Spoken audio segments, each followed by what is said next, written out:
Okay. Ready? Okay.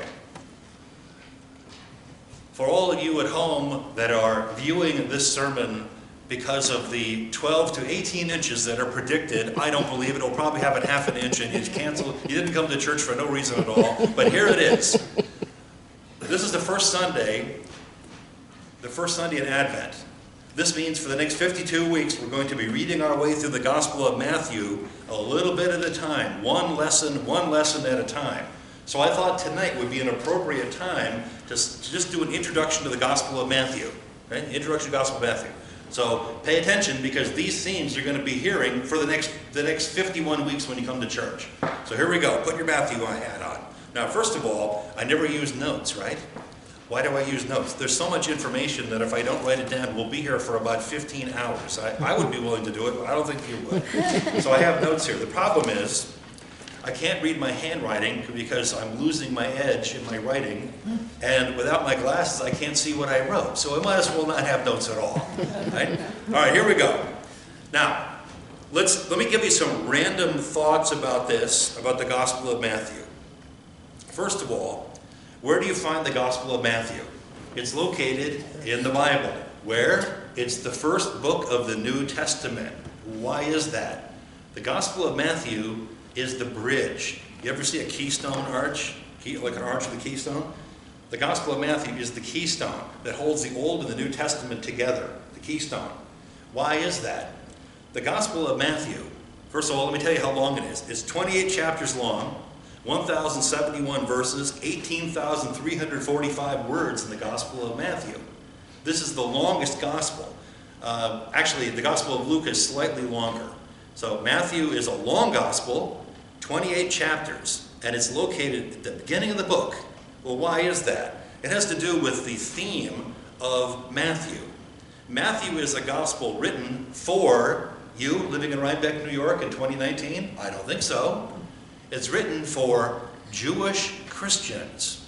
In other words, it's written for people in the 1st century AD that might have read or had a heavy knowledge of the Hebrew Scriptures, the Old Testament.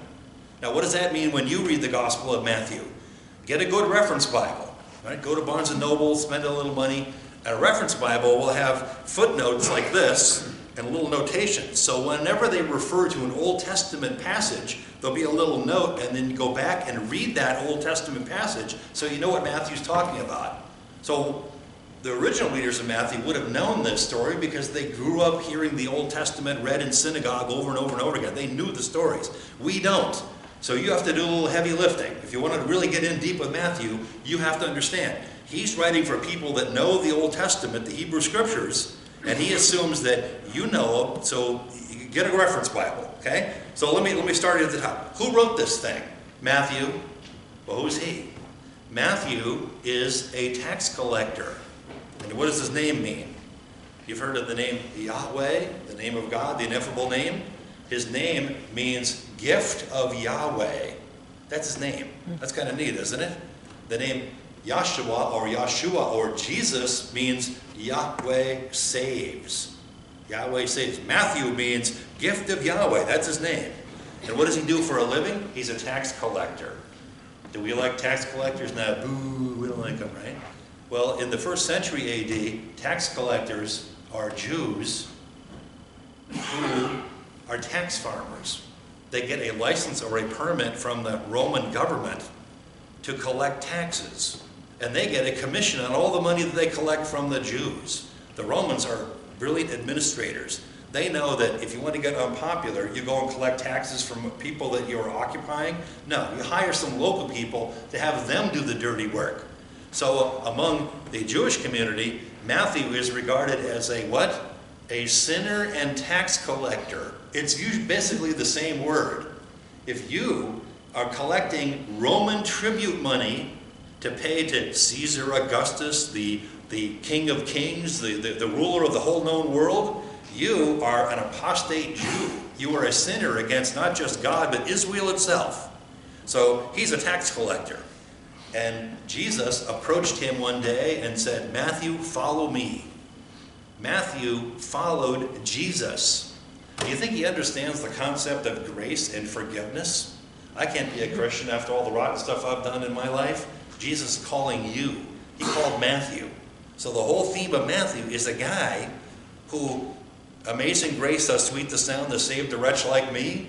That's Matthew. He can't do enough to repay the gift that Jesus had given him by calling him to be one of his disciples.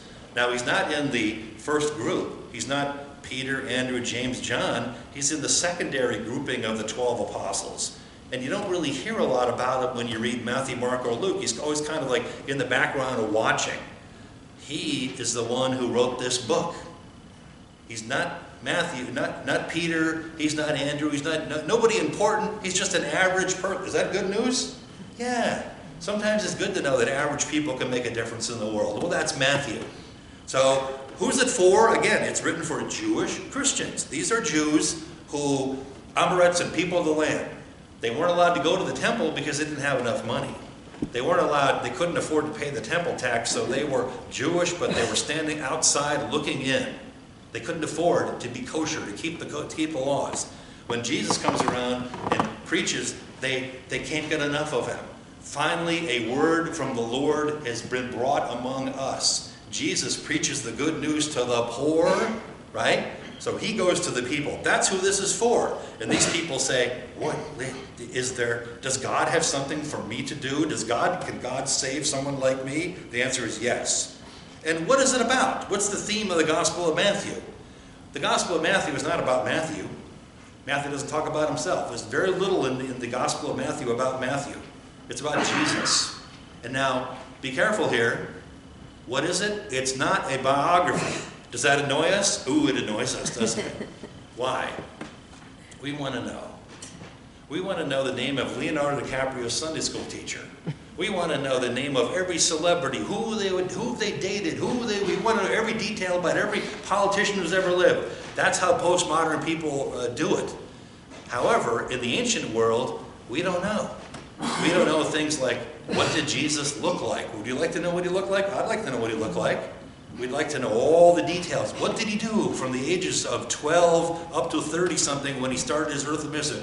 We don't know the lost years of Jesus. Well, what's the point? Matthew is telling you a gospel. What's the gospel again? The death, burial, resurrection of Christ. So who is Christ? That's what he's doing. He's telling you who Jesus is. He's telling you why he got betrayed, he died a horrible death, crucified on the cross, he's buried and rose again. That's what the gospel is about. It's not everything that Jesus ever said or did or what he looked like or none of that stuff. It bothers postmodern people when we read the Bible. Why? Because it's a 2,000-year-old book and they do it differently than we would want it. Okay? So it's a long book, but it doesn't tell us a lot of things we want to know because the genre is it's a gospel, not a biography. And when was this thing written? Let me get this here. This is a sign that I keep this with me at all times. What is the central event that you have to know when you read the New Testament? The First Jewish War, 66 to 70 A.D. What's the date you really have to know? August 10th, 70 A.D., when the 5th, 10th, 12th, and 15th Roman Legion besieged the city of Jerusalem and destroyed the Second Temple. Now, is that a crisis? Yeah, it's a crisis in the religious world of the whole eastern half of the Roman Empire. How is it that God permitted the heathen, Gentile, Goyim Romans to go to Jerusalem and destroy the holiest place in Judaism? What do you do after that? Not only that, the zealots are slaughtered in the streets. Remember, they're fanatics, they're terrorists of the first century. The Sadducees of the temple elite, they're wiped out. There's no more temple sacrifice system. The only people that survive are the Pharisees in the synagogues in the countryside. A lot of them got wiped out too. So basically, Judaism has to be reimagined because of this crisis in 70 AD, the First Jewish War. So we think the Gospel of Matthew is written prior to the First Jewish War. Bishop John A.T. Robinson wrote a very famous book, I think, in 1963, where he dates all the New Testament documents prior to this event. So we think Matthew wrote this thing between 50 and, say, 60-something A.D. So in the run-up to the First Jewish War, What are political tensions? Political tensions are like on an edge. Things could explode at any minute. It's like the years leading up to World War I, 1914. Everything is tense, and people wonder what's going to happen. What's going to happen to the temple? What's going to happen? Does God have a plan for us? What's going to happen? What's going to happen? That's when he writes the Gospel of Matthew. And how did he write this thing? Okay, interesting stuff. Now, next to Flavius Josephus, right? You want to get the Paul L. Meyer translation. You want to get this book. This is Eusebius by Paul L. Meyer, the same author as the Josephus book. Has charts, graphs, very readable. This is a early Christian history. It's the first history of the eastern half of the Roman Empire, and it contains a lot of information in here about the development of the early church. So read the New Testament, keep on reading, and then read Eusebius and then Josephus. So between the two, you have this period covered. Eusebius says that Matthew wrote this document, Gospel, originally in Aramaic, and then it was translated into Koine Greek at some point. We have the Koine Greek manuscripts, and that's the one we use in our New Testament. But somehow, behind this, there's an Aramaic, that's the language that the Jews spoke in 1st century AD. Supposedly there's an Aramaic text of Matthew kicking around out there somewhere, according to Eusebius. Kind of interesting. So maybe it was written in Aramaic. Why? Because that's who he's writing to, Jewish Christian audience. So let me talk about some other things. The Gospel of Matthew is kind of random thought stuff. Gospel of Matthew is the most popular book in the New Testament up until about maybe the mid-19th century. Everybody read the Gospel of Matthew.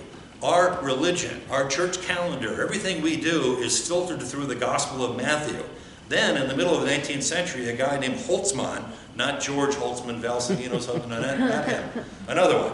He writes a book in 1863 where he says, wait a minute, the Gospel of Mark is the oldest of the 4 Gospels. Look how primitive it is. It's blunt, it's short, it's direct. And the tendency is when you edit something, you tend to add more material to make it more precise. Well, that's what we think happened to the Gospel of Matthew. So Mark comes first, and then Matthew and Luke after that. So kind of interesting.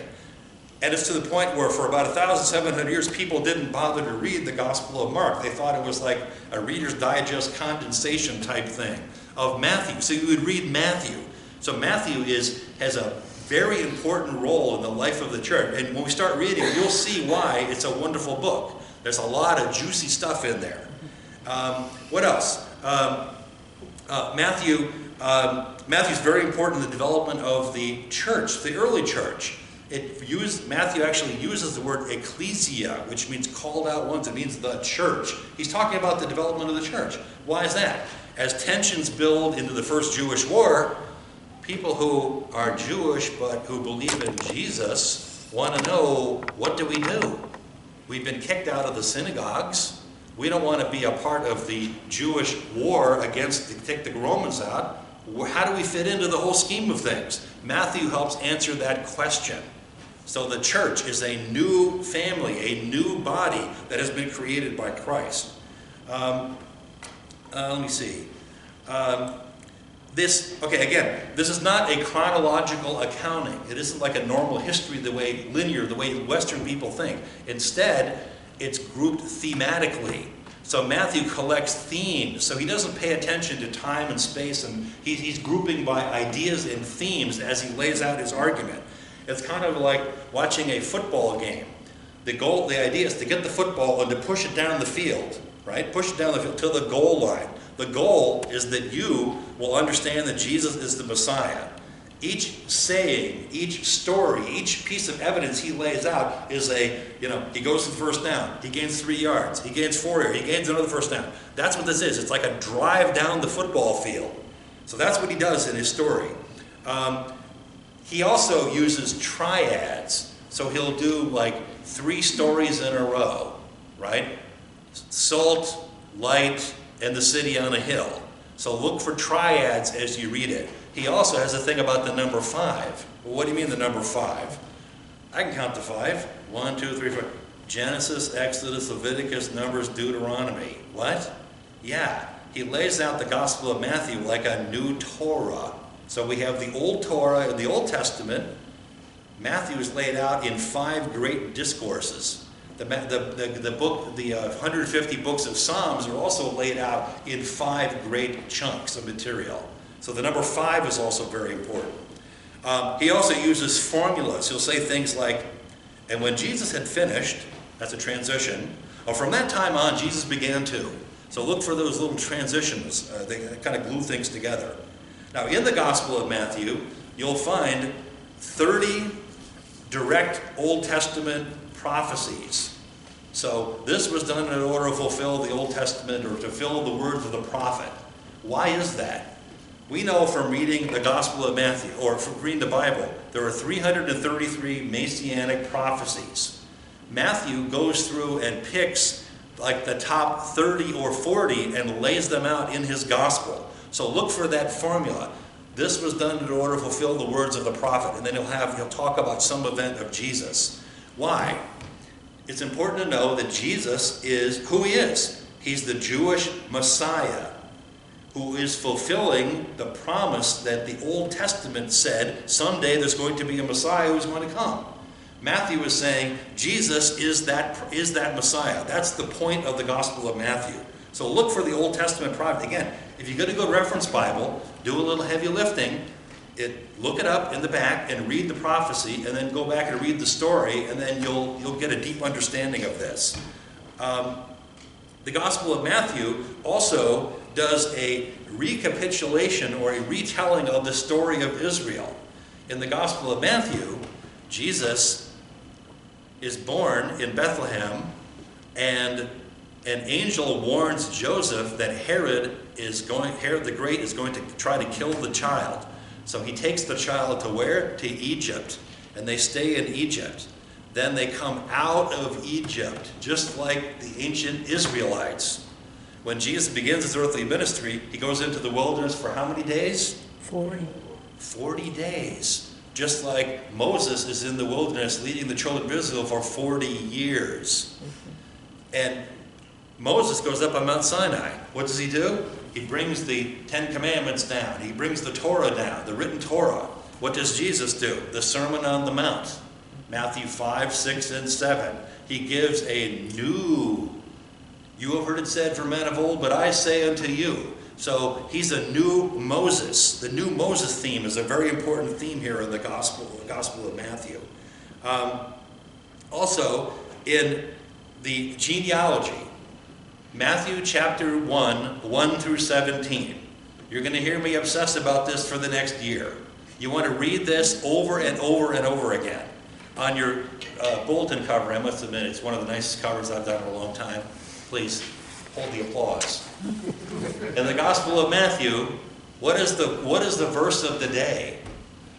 This is the beginning of the genealogy or the genesis of Jesus the Christ, the son of Abraham and the son of David. You see that? Why did Matthew put that there? He starts out with the genealogy because that is an executive summary of the Old Testament. Right? So let's start with Abraham. Who is he? Abraham. Yeah, Abraham. At age 75, God tells him, I have a mission for you. I'm going to give you something. Genesis chapter 12, 1 through 3. I'm going to give you land, seed, and blessing. How does God fulfill that land, seed, and blessing promise, Genesis 12, 1 through 3? He does it through Jesus. The land is Israel. The seed is Jesus. The seed of the woman will crush the head of the serpent. That's Genesis 3:15. That's Jesus. And a blessing to all the nations. Jesus is the King of Kings and the Lord of Lords. Matthew hits you with Abraham to connect you to the story, the root story of the Gospel of Matthew, of the Old Testament. Genesis 3:12, 1 through 3. That's so important. The whole Old Testament is just Genesis 12, 1 through 3 spun out in detail. Here we are.